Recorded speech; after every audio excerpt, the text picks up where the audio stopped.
Sveikas Pauliau, sveiki galimi Mastermind dalyviai.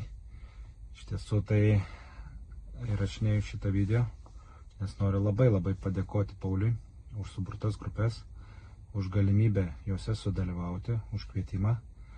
Ir iš tiesų apie tą patį Mastermind ir apie tas pačias grupę dalinimus, ar ne, informacijos dalinimus patirčių, tai noriu pasakyti, kad ten atrodo, kad nieko tokio įspūdingo mes ir nedarėme ir nedarom. Tai aš buvau viena iš grupių, bet tikrai rekomenduoju, nes tas patirčių dalinimasis, kiekvieno atskleidimas, išanalizavimas poreikio, kuo patenkinti, kuo nepatenkinti ir paskui duodami įsipareigojimai kažką keisti, tikrai daro didelį postūmį daryti pakeitimus.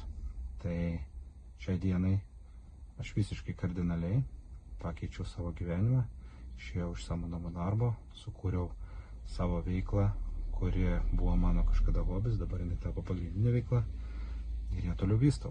Tai, sakau, reikia pabandyti, tik tai pabandžius pamatysite, kas ten yra ir kuo tai vertinga, o aš sakau, kad yra faina ir rekomenduoju jums. Taigi, ačiū Pauliu dar kartą ir galimi dalyviai, ateikit, dalyvaukit, pamatysit.